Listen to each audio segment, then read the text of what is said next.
Thank you. Do have a seat.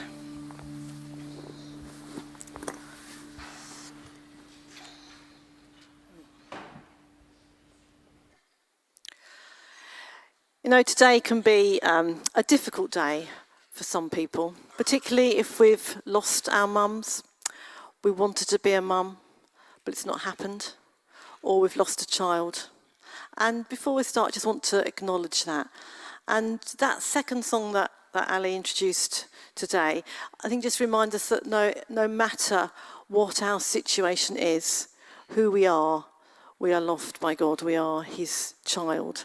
And if it's a difficult day for you, hold on to that. He loves you, he's with you. We can run into his arms and his arms will enfold us. But today I want us to celebrate and recognise the women whose love, sacrifice and unique role has helped shape our lives. We looked at the quiz about the women who've shaped the world. I want us to focus today on who has shaped your life that's been a woman. And whether that's our mothers who are here with us now, or those mothers that are in our hearts, whether they're our biological mothers, our adoptive mothers, our stepmothers, our grandmothers, or any other woman who's been a motherly figure. We want to honour all those women who've nurtured us, cared for us, and mothered us in various ways throughout our lives. Because actually, that's what Mothering Sunday is actually about. It's not just about mothers, the Mother's Day. Now, if you read your notice sheet, you will know the answer to this next question. Does anyone know the origins of Mothering Sunday? No one read the notice sheet. Oh, Hannah. D.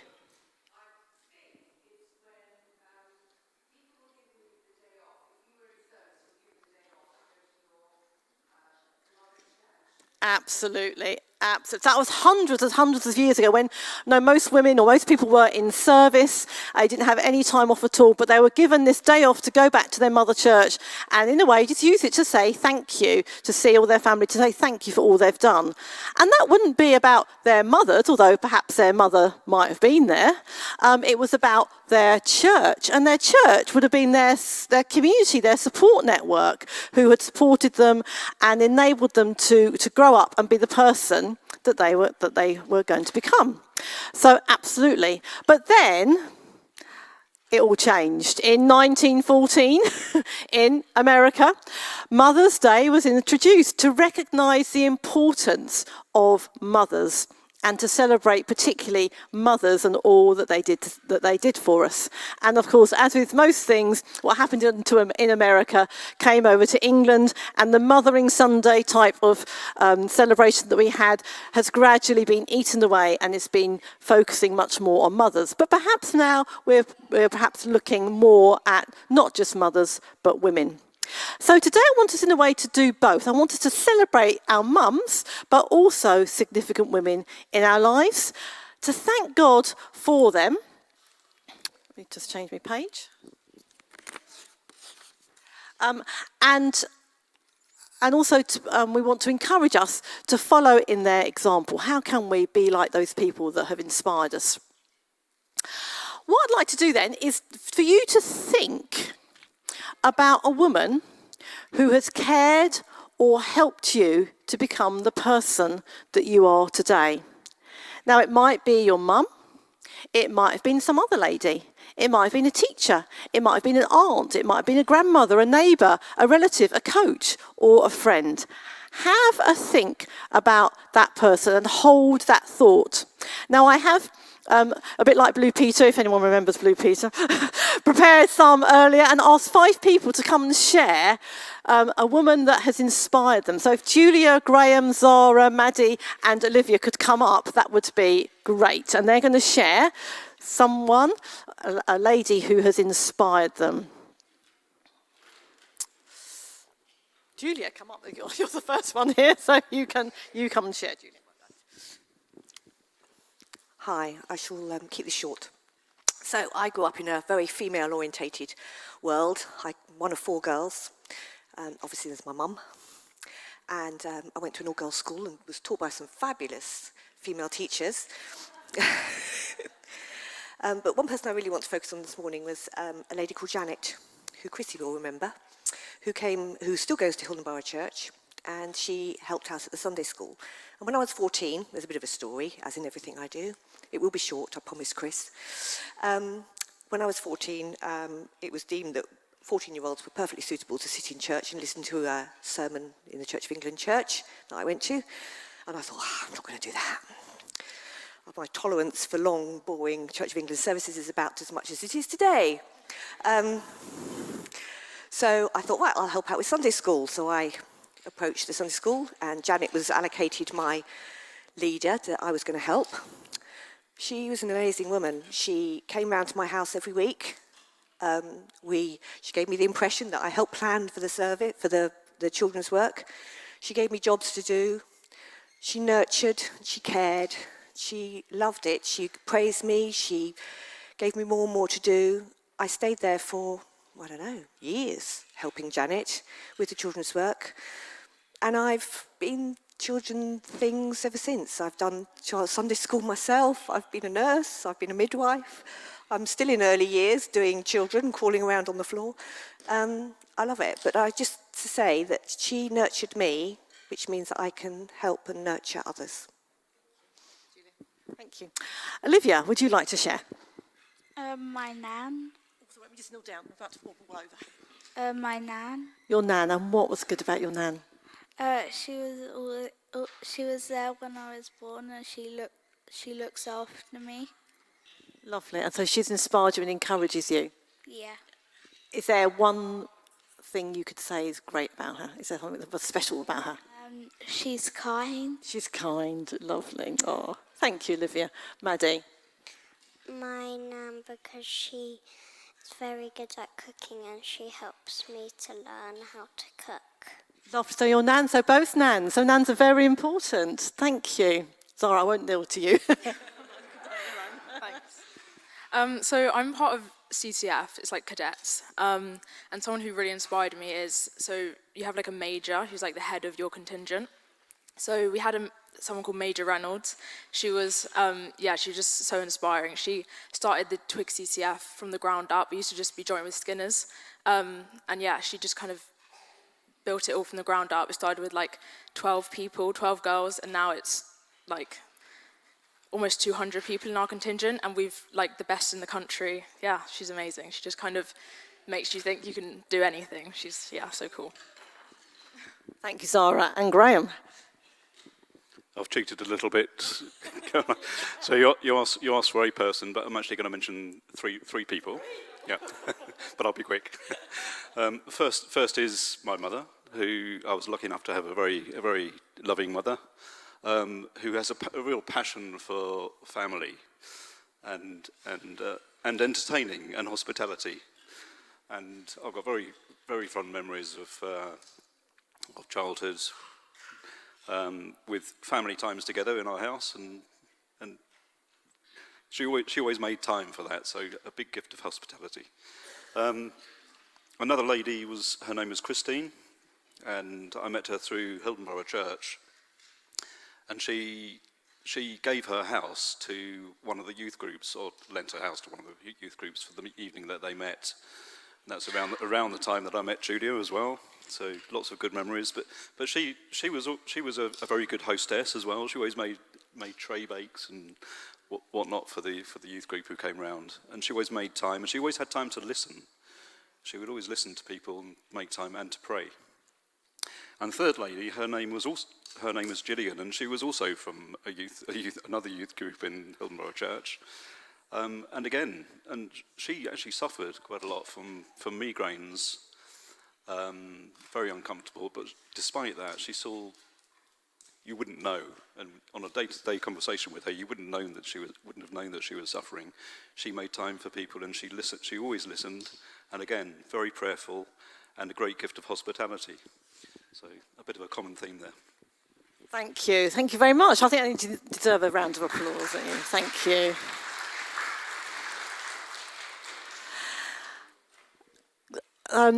sort of a theme going through, wasn't it? Was hospitality. That's really good. We'll be looking at that very shortly. So if you've thought of someone in your head, can you tell me, just shout out any sort of qualities that they might have had? Maybe the same ones that you shared already. Any qualities? Passion, encouragement, listening, compassion. Great. Sorry? Caring, absolutely. So lots and lots of qualities they've had. Now, I wonder if the person that you're thinking about has or had the qualities that were read out in our reading. Perhaps you could just have our reading up again in the Bible passage. Oh, it's just going to come up. There it comes. And I want us to just think about this passage and think about how the person that has encouraged us perhaps had those qualities, and maybe for us to also think about how we can have those qualities too, so that we can inspire and care for others. So I'm going to need loads and loads and loads of help for this. So if you are younger or would be happy to come and help, please come and sit at the front, because I need you sort of imminently. So the first part of the verse is, be devoted to one another in love. Can we just go to the next slide, please? There we go. Thank you, Tessa, for coming. I've got one volunteer. That's good. Be devoted to one another in love. Now, how did that person that you were thinking in your head, how might they have shown love to you? Any ideas? How do they show love? Tessa? Supporting you when you're struggling, absolutely. Great. Well, I've got some props here. I didn't actually have that one, so that's really good, Tessa, that you said that. I've got something that how they might have supported you. Just check I've got the right things. They gave, maybe this is the right one for you, Tessa. Here. Could you come and hold this for me, please? If you go right down to where the toys are and show it for you. It's a time. They gave you time, supported you. Okay. What else might they have done? They might have, lots of people talked about this, cooked for you. Would someone like to hold that one, Wilf? Would you hold that one for me, please? Just go the other side of Tessa, please, because we've got lots of things to do. They also might have cleaned for you. A very disgusting looking duster here. No one wants to hold that one. I'll leave that there. It does look a bit disgusting, doesn't it? Or they might have fixed things for you. Would anyone like to hold this? Apparently it does go, but it's not dangerous, my husband tells me. It's fake. It's not. I don't think it's fake. So they showed their love for us, didn't they, by caring for us, giving us time, but also fixing things for us, both physically but also emotionally, metaphorically. Okay, the next slide said, the next part of the Bible verse said, honour one another above yourselves. Now, I wonder how that person honoured other people above their self. Any ideas? I've got an idea. I know what I want to say. Joseph? Perfect, gave your time. And I wonder how they gave their time. When I was a mum, still a mum, we did a lot of driving. Our children everywhere, at night, everywhere, whatever time, we were always on call. We had to give up our nice programmes, give up going out, because we were there driving them everywhere. Would anyone like to hold my keys? Thank you, Poppy. Don't lose those. No, you can't have those keys. They're my car keys. They also played lots of games with us. I played a lot of games with Daniel, I remember, in the garden. I'm sure the person that you're thinking of perhaps gave you time, and perhaps they gave you time by playing games with you or by coaching you. Would you like to hold the ball, Mabel? Lovely. Perhaps the person also that you're thinking of spent time watching you play games. Perhaps they were your coach. Perhaps they watched you on the sidelines in the freezing cold, wearing lots of scarves and hats just to keep them warm. We've run out of people now, so maybe, Wilf, you'll have to hold two. Unless they great, lovely. Right, we have got lots of props here. The next part of the verse says, never be lacking in zeal. but keep your spiritual fervour serving the Lord. Now, the person you're thinking of may not have been a Christian, but they might have been, and they might have shared with you lots of Bible stories and taught you in the faith. Can someone hold that for me? Anyone else? Joe, thank you. And even if they weren't a Christian, I'm sure they taught you lots and lots of things. It might be a coach, but they might give you a lot of information. Now, you may not know what this is because people don't use them anymore. Any idea what this might be? An encyclopedia. Who doesn't know what an encyclopedia? Do you know what an encyclopedia is? I mean, if you need to know something, you go to Google now, don't you? But years ago, we just went to an encyclopedia. So you've got 2 lots already. Poppy, thank you. I won't give any more to you, Maddie, because you've only got 1 hand. Mabel, sorry, Maddie. Yeah. Well, yeah, there is Maddie around somewhere, but yeah. Okay. So that's they inspired us by telling us stories, by helping us with our things that we were learning, and perhaps also in our spiritual faith. So the next part of the verse is be joyful in hope, patient in affliction, and faithful in prayer. Now, did they celebrate with you in the good times, but also stand alongside you in the difficult times? Right, who's going to hold this? Tessa, you've got a hand free. So, chocolates, they would celebrate with you, but also, not at the moment, but they also would have the tissues and share with you the sad times. So that's there for Tessa to hold. I'm losing my place at the moment. Okay. Then the last one, we're near at the end. The next one is share with the Lord's people who are in need. Now, I wonder, did the person that you're thinking about, did they look after you? Did they look after you physically? Did they look after you emotionally? Did they care for you? If ever you were injured, did they put a bandage on? Do they know how to even put on a triangular bandage? Well, if you've got a hand free, thank you very much. Or they maybe, certainly wasn't me, did some sewing for you, mended things for you. No, it's a triangular bandage. I'm sure your mum knows how to do a triangular bandage. Or dad, maybe. Not many people do. And then lastly, which is what a lot of people were talking about, wasn't it, is practice hospitality.